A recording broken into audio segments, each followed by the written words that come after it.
Radio J. Les rendez-vous de l'Écuge. Lise Gutman. Radio J. Les rendez-vous de l'Écuge, l'émission qui présente les points de vue et les programmes de l'espace culturel et universitaire juif d'Europe. Avec nous, Jean-François Strouf, directeur adjoint de l'Écuge. Bonjour Jean-François. Bonjour Lise. Des retrouvailles après 3 semaines quand même. Après 3 semaines, ouais. Jean-François, tu m'as manqué et à tous les auditeurs. Alors, aujourd'hui, donc, c'est l'émission de la rentrée. Absolument, une nouvelle rentrée, puisque nous, on était déjà rentrés en septembre. Oui, c'est vrai. Et donc, on fait une nouvelle rentrée. On a démonté nos sous-cotes. C'est la rentrée de la nouvelle année. Voilà, la nouvelle année. On a pris une grande respiration. C'était une rentrée difficile, puisque d'après le calendrier juif, elle marquait un an, jour pour jour, avec le lendemain de l'attaque barbare du Hamas, du djihad et d'autres groupes terroristes. À l'Écuge, nous avons précédé cette seconde rentrée d'un message de solidarité avec le peuple israélien. Je ne vais pas lire le message intégralement, mais c'était ce dimanche 27 octobre 2024. Nous sommes solidaires de la journée de deuil du peuple israélien. Et je crois qu'il est important, plus que jamais, que tout le monde vibre au rythme de la société israélienne, soit en permanence en solidarité avec ce peuple, soit en permanence avec ceux qui perdent des proches, des enfants, des parents qui tombent tous les jours avec la guerre au Liban ou dans la bande de Gaza. Beaucoup d'enfants. Soit en solidarité avec les familles des otages et réclament avec force la libération des 101 otages qui sont encore aux mains du Hamas. Il n'y a pas de lieu juif qui puisse se permettre de ne pas vivre cette solidarité intégrale avec le peuple d'Israël. Oui, c'est vrai. Il n'y aurait presque plus rien à rajouter, tellement c'est vrai, Jean-François. Alors, si tu as tenu donc à parler de ce sujet, c'est parce qu'une partie, bien sûr, des programmes de l'Écuge est encore très liée à cette actualité plus que difficile. Tu as raison. Et dès ce soir... Et comment ne pas? Oui, voilà. Comment ne pas, absolument. Et donc, dès ce soir, c'est le retour du Ivrit Social Club avec notre ami Révital. Et c'est un message d'unité. C'est Beyachad Basafa, ensemble avec la langue hébraïque. Donc, comme d'habitude, 2 groupes. Un groupe à 18h30 pour le niveau intermédiaire. Un groupe plutôt avancé ou perfectionnement à 20h30. Et ce sera en Zoom. Et ce sera en Zoom. Et la possibilité, bien sûr, de s'exprimer en partenariat avec l'organisation sioniste mondiale, cette belle initiative qu'on a prise il y a quelques années, qui s'appelle le Ivrit Social Club, une occasion de parler de la société israélienne et de vivre pendant ces 2 heures au premier groupe ou au second groupe, suivant son propre niveau, le lien avec la société israélienne. Si important. Et ce dimanche 3 novembre, on continue avec une forme d'actualité israélienne, puisque c'est le retour de la BD à l'Écuge, animée par Chaim Musikant et Léa Stanislas, qui est l'invité de l'Écuge. Une personnalité exceptionnelle, tu en conviendras, Lise. Oui. C'est Michel Kishka. Que j'aime beaucoup. Des œuvres incroyables. On a hâte de le rencontrer, on a hâte de le voir, on a hâte de lui demander une dédicace. Alors, des œuvres, il y en aura 2. Il y a un ouvrage collectif au cœur du 7 octobre, avec tous les événements tragiques du 7 octobre.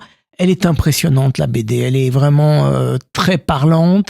Elle crée des émotions extrêmement fortes. Et il y aura et Kishka est l'un des contributeurs, des protagonistes, avec Uri Fink, Shaikh Sharka, etc. L'objectif est de perpétuer la mémoire de cette journée d'horreur. Et une autre BD, c'est L'autre Jérusalem, qui est une introspection personnelle de Michel Kishka, où il répond aux questions fondamentales sur son choix du dessin, de l'humour et de l'écriture pour s'exprimer. Un roman graphique né de ses propres réflexions. On aura les 2 ouvrages qui seront présentés et la possibilité d'acquérir ces 2 ouvrages dédicacés par l'auteur. Voilà, très important. Donc, soyez au rendez-vous dimanche à 18h30. Ce dimanche à 18h30 avec, de grâce, inscrivez-vous sur le site de l'Écuge. Ne venez pas comme sans ça. être inscrit. On a absolument besoin de savoir si on n'a pas déjà dépassé la jauge pour la salle. Donc votre inscription est un acte très positif, même si c'est le dimanche matin que vous inscrivez, mais au moins inscrivez-vous. Voilà. Alors, désormais, une tradition, puisque c'est la 3e année que le grand rabbin de France va donner son cours. Alors, c'est ce qu'on C'est appelle le une cours du chazaka. GRF. Voilà, c'est ce qu'on appelle une chazaka. Oui. Qu'on appelle en français jamais 203. Alors, ça veut dire que quand pendant 2 ans, quelque chose est fait, s'inscrit dans la régularité. Maintenant, c'est une tradition, c'est la 3e année du cours du grand rabbin de France. Le sujet, on vous le donnera sur place. Et c'est un cours qui se déroule le lundi soir à 19h30. Et là, le prochain cours, c'est le 4 novembre. Alors, il y a la possibilité de le suivre en présentiel ou par les réseaux sociaux. Donc, si vous venez physiquement sur place, pour les mêmes raisons que j'invoquais pour Michel Kichka, de grâce, inscrivez-vous au cours du Grand Rabbin de France. Tout ça est sur le site dont on redonnera les coordonnées à la fin de notre émission. Et puis, c'est le retour de Jazz à l'Écuge. J'ai eu le plaisir d'accueillir pendant Chol HaMoed dans ce même studio Olivier Huitman, qui est justement à l'origine de toutes les programmations. Et là, qui est l'invité le 7 novembre, Jean-François? Alors, on a Jacques Schwarzbart au saxophone et ténor, Grégory Privat au piano, 2 musiciens On hors les entend pair, là, intéressants. Merci Serge de nous faire entendre cette musique.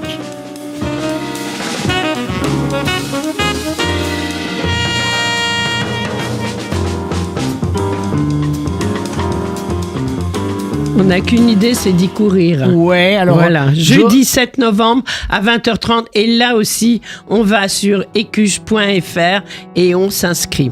Alors on rappelle les règles.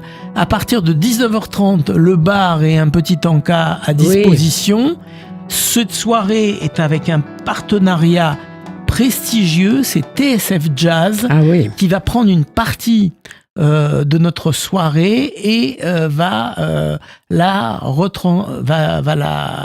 faire écouter en direct. Il y aura la possibilité d'entendre une partie sur TSF Jazz. Donc, si vous voulez entendre tout le concert, alors on rappelle que c'est soi-disant 2 fois 45 minutes. Oui, mais en général, les musiciens, les jazzmen sont généreux. Oui. Ils donnent beaucoup plus. Donc, il y aura une petite partie retransmise sur TSF Jazz et tout le reste dans la salle et dans l'ambiance de l'Écuge, du jazz à l'Écuge. Voilà, écuge.fr. Alors, quoi de neuf du côté de l'Institut Elie Wiesel? C'est désormais la reprise régulière des lundis de Wiesel, Jean-François. Et on va voyager. On ne peut pas aller physiquement à Odessa. Malheureusement, Odessa est occupée. Oui. Et Isabelle Nemirovsky nous fera également le lundi 4 novembre de 19h à 20h30 une conférence sur le voyage à Odessa, et c'est quand même quelque chose qui est historiquement très lié à la culture juive. Odessa, c'était une ville juive en très grande partie. Dans nos traditions, dans la population à Odessa représentait quelque chose en matière de Yiddishkeit. Tout à fait. Et donc, retourner visiter Odessa avec la passionnante conférence d'Isabelle Nemirovsky. Je rappelle les règles aussi. Le lundi soir, les lundis de Wiesel, c'est une conférence qui dure 1h30. Elle est en Zoom et en replay, c'est-à-dire que si vous n'êtes pas immédiatement disponible ce moment-là, imaginez, vous suivez le cours du Grand Rabbin de France pratiquement à la même heure et vous revoyez ensuite la conférence de Isabelle Nemirovsky sur Odessa. C'est plus l'Écuge, c'est Limoud, tout en même temps. Tout en même temps. Alors, également, à part cette conférence, des cours dont le premier est dans le cadre des certificats d'études juives de l'Institut Wiesel. Alors, on a une petite seconde pour rappeler ce que sont ces certificats. Oui. C'est la possibilité d'avoir un diplôme en 2 ans en suivant sur différentes thématiques 2 années successives. Donc, pour les personnes qui n'auraient pas vu les cours de l'an dernier qui sont partie intégrante de ce certificat. Il faut vous y inscrire et vous pourrez voir les cours que vous avez manqués en replay. Donc là, il s'agit d'un cours de David Lemler. La tradition juive a été profondément transformée par la rencontre avec la pensée philosophique qui s'est opérée parmi les juifs du monde musulman au Moyen-Âge. David Lemler nous présentera la façon dont divers auteurs majeurs de la tradition rabbinique se sont efforcés d'opérer une transformation du judaïsme en étant une religion fondée sur une croyance monothéiste partagée et un idéal intellectualiste.